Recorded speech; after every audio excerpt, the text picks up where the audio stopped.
এই কয়েকদিন ধরে দেখা যাচ্ছে মানে ইসকনের একজন মানে প্রভু মানে চিন্ময় আমি সেটাই তো বললাম, যখন স্বৈরাচার মাথা চাড়াতে সাম্প্রদায়িকতা মৌলবাদ যখন কোনো রাষ্ট্র ব্যবস্থার স্টিয়ারিংয়ে বসে, তখন ভারত ও বাংলাদেশ সেখানে সংখ্যালঘুরা আক্রান্ত হবেই, এবং তাই হচ্ছে।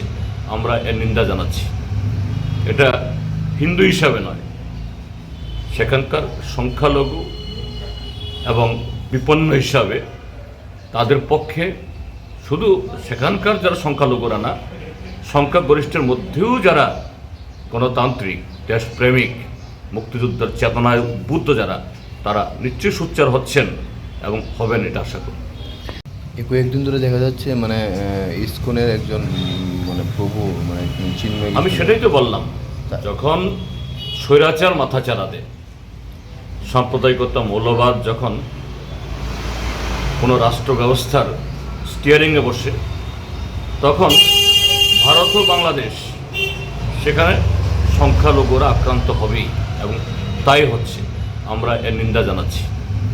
এটা হিন্দু হিসাবে নয়, সেখানকার সংখ্যালঘু এবং বিপন্ন হিসাবে তাদের পক্ষে, শুধু সেখানকার যারা সংখ্যালঘুরা না, সংখ্যাগরিষ্ঠের মধ্যেও যারা গণতান্ত্রিক দেশপ্রেমিক মুক্তিযুদ্ধের চেতনায় উদ্বুদ্ধ যারা, তারা নিশ্চয়ই সোচ্চার হচ্ছেন এবং হবেন, এটা আশা করি।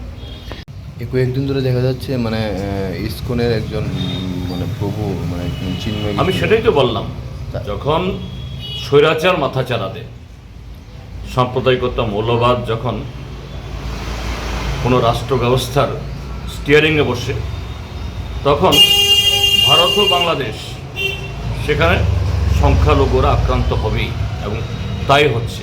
আমরা এর নিন্দা জানাচ্ছি। এটা হিন্দু হিসাবে নয়, সেখানকার সংখ্যালঘু এবং বিপন্ন হিসাবে তাদের পক্ষে, শুধু সেখানকার যারা সংখ্যালঘুরা না, সংখ্যাগরিষ্ঠের মধ্যেও যারা গণতান্ত্রিক দেশপ্রেমিক মুক্তিযুদ্ধের চেতনায় উদ্বুদ্ধ যারা, তারা নিশ্চয়ই সোচ্চার হচ্ছেন এবং হবেন, এটা আশা করি।